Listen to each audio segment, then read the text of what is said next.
we're very privileged today and pleased to meet Dr. William Mueller. He is new to the Indiana Regional Medical Center. When? About January? That's right. January. Our conversation brought to you by Marcus & Mack, a law firm representing injured people. Family practice. I am. It's really good to be here, Todd. Thanks for inviting me over. I'm glad that you came to be with us. I was telling folks about the career that you've had, a long time in the Air Force, where you were a pilot. Right. And somehow managed to become a physician in the middle of all of that as well. Yep. I started my career in 1987 when I graduated from the Air Force Academy. And then I went to pilot training, flew F-4s for 3 years. F-4's a fighter bomber that was Vietnam vintage, but we flew it into the early 90s. Mm-hmm. And then I was an instructor pilot teaching young Air Force officers how to fly airplanes. And it was about that time that I started getting interested in medicine and went to school through the Air Force at Uniformed Services University of Health Sciences to become a physician. What a transition that must have been. Yep. My goodness. Yep. It was good. The Air Force gave me a lot of great opportunities. And then what was really cool was after I graduated, I was able to maintain both qualifications as both a pilot and a physician, and eventually was the director of the Air Force's pilot physician program. How many times did you say "God bless you" to your wife? Through all of that? Yeah, she's been a great source of support. She's actually a Johnstown native, which is what brought us out here to Western Pennsylvania. Yeah, and her sister works at IUP. That's right. Yeah, right. So we've spent a lot of time out here, and it was really one of the main reasons we were looking at Western Pennsylvania and Indiana in particular as a place to settle down. Mm-hmm, mm-hmm. So where are you from originally?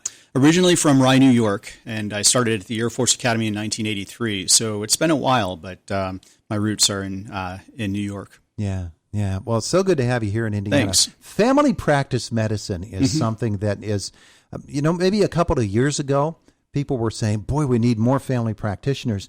That call is being answered right now. And people are finding that it is a really, really key part of the whole health puzzle for people, aren't they?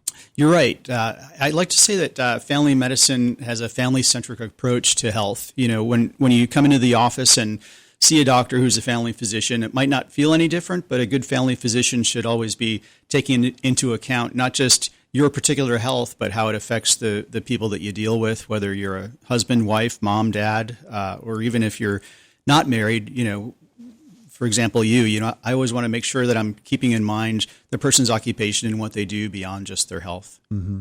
And one of the interesting things to me about it is the whole idea that there should be a starting point and there should be a baseline point in somebody's medical history and their medical care plan, and the family physician is where that begins. You're right, and all primary care physicians do that to a degree, but I think family physicians tend to be more holistic and try to look at that continuity that you were just mentioning. Mm-hmm. All right, so explain that a little bit more. Holistic. Family physicians need to be a holistic approach. Right, and I was getting to it a little while ago. From holistic, I mean you're not just the patient sitting there in the doctor's office. You've got a lot of relationships. You've got things that affect your life besides just your health, but it all works into how you're able to do those things. So from a spiritual perspective, from a health perspective, from an emotional perspective, as a family physician, I try to make sure I keep all those in mind as I'm treating the patient. Is there specific training that helps you to achieve those goals? Residency, I think, is the most important training in terms of really learning by example from good family physicians who do that well. Mm-hmm. And then I think after that, it becomes what you want it to be. A lot of family physicians will specialize in different areas of medicine. I've chosen to stay focused on the family so that I can always bring that dimension to my care. Mm-hmm. We should probably explain to people where you are practicing, how they can get in contact with you and schedule an appointment, and then we'll bring it back after they run and get their pencil and pen. Okay, sounds good. So tell folks where you are located. So our office is actually on Christie Park, which is Boma Chiropractic Clinic's building that we are actually sitting and seeing patients. Mm-hmm. It's just down Philadelphia from here off of Christie Park Lane. Mm-hmm. And IRMC Physician Group took that practice over right about the same time that I was hired. So they asked me to be the physician to see that panel of patients. And we're expanding the panel. Dr. Ambrose was an internal medicine physician, so he tended to see older patients, but we're opening that up to patients of all ages. Yeah. So since you came here in January and you've set the practice in motion, I'm sure that it's beginning to grow. We'd like to see it grow much more and much quicker. But tell me about the progression from then to now. It's been a slow progression, primarily because it's a lot of things that I'm having to think about differently after being in the Air Force for so long. But we are starting to grow. We're starting to see patients who are either new to the practice or new to the area, and they've been looking for a doctor. And because of the great marketing that IRMC has done, they've seen my face and read about my background, and I think they've chosen to get their care with us. Let's talk about scope of care and how broad it can be and how narrow you would like to keep it. Well, I'm happy to see patients of all ages.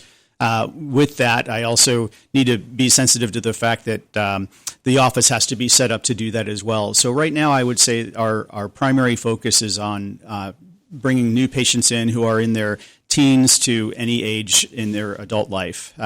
Even though I'm happy to see younger patients, pediatrics, our office isn't quite set up yet to do some of the things that go with being a full scope practice that sees kids.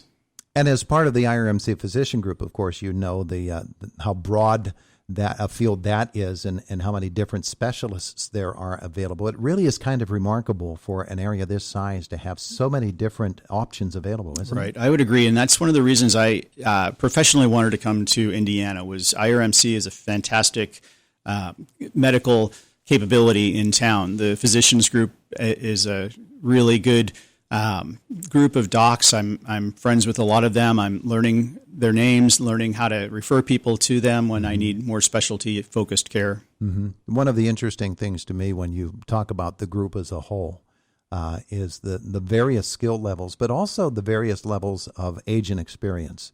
It's just a really good mix of folks who have been doing this for a while, and it's always fascinating to me to watch how they adapt to new things, as opposed to the younger folks who are just beginning in their medical careers, and they're learning from their elders about the whole idea of working within a community and working with folks who might be a lot older than them, or just that whole dynamic of the young and the old. It's a great blend. It is, and I know that IRMC is really making a deliberate effort to train younger physicians to try to attract them to the local area, but also to give them that experience of working across the age ranges. Mm-hmm. Primary care physicians and family care physicians, as you are, they play such a vital link in the health of a family, of a patient, of an individual patient. Talk, if you would, about some of the things that you have discovered that I don't know that they would be unique to this area, but really are things that people need to pay attention to when they're considering just their overall, I use the word baseline of health, and the things that we need to be absolutely sure we're monitoring with regular physician visits, whether they're annuals or whatever is demanded of. Right. I would say it really depends on the patient's age and their age, whether they're a man or a woman, older or younger, and what medical conditions they have. For a young, healthy person, you might not need to see a physician more than once a year. And actually, that's my goal, is to be able to get my patients healthy enough so that they only need to see me once a year. But if somebody's got a medical condition that requires more frequent assessment, then you want that once-a-year touch point with the doctor to know what direction they need to go. Mm-hmm. One of the interesting things to me about being in this area, and maybe it's just because I'm a fair-skinned Irish freckle-faced guy with a family history of red hair, is that there seems to be a real propensity for folks from this region to have problems with their skin and with the sun.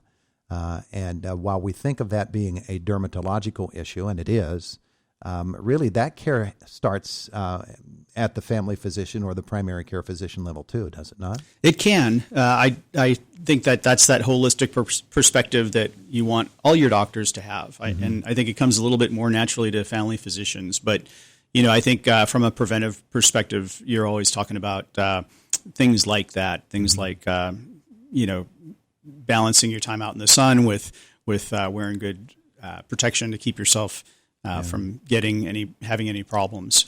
One of the issues for me, and by the way, we're talking with Dr. William Mueller today, who is brand new to Indiana as of January and is now practicing here in Indiana in family health. One of the interesting things to me about the pandemic is that it has taught us to sort of make a distinction between therapeutic and prevention, and how sharp a distinction that can be, or probably should be, in order to avoid getting to the therapeutic. Try to be a little bit more attentive to the preventive. Would that be a good way to put it? I think it's a great way to put it. In fact, I think that's one of the areas that's really been underemphasized in this whole episode, if you will, is there's a lot of things that people can do to keep themselves healthy. And frankly, I think we've missed an opportunity to help people focus on health because I think, almost on the opposite side, tried to scare them about the pandemic instead of trying to empower them with good common sense preventive measures. Simple things like, if you're a smoker, stop smoking. If you're vaping, don't vape.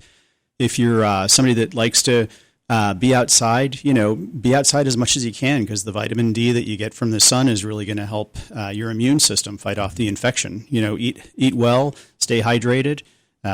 There's some common sense vitamins that you can take to try to keep your immune system tuned up. So you're right. I think if we had spent more time on prevention and less time on scaring people about not getting sick, we'd be in a much better position than we are now. Yeah, you're right about that. All righty. So for, again, that person that just finally found that pencil and the piece of paper, what are the things that they need to know in order to set up an appointment with you and become a part of your care? So what I would say is we're at 100 Christie Park Drive. It's a little tricky to find on Google Maps, but if you look for Boma Chiropractic Clinic, my office is in that building. You can call our office at 724-349-9430. And if we're not there during business hours, which are usually from 8 a.m. until 5 p.m., you can call the IRMC call center and request to make an appointment with us. You still fly?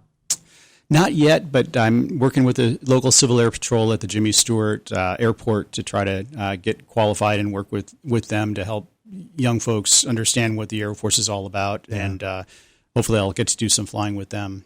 Getting pretty itchy? A little bit, yeah. It'd be good to get back in the air. Yeah, I bet you. And just to explore this area from the air would be, there's so many people that they do that. They fly out of the Jimmy Stewart Airport and you see them just floating around. You see the same planes all the time. People just enjoying that. Very good to meet you. Thanks, Todd. Nice to meet you. Look forward to working with you down through, well, hopefully a number of years. He is Dr. Bill Mueller. Give him a call. Give that number again.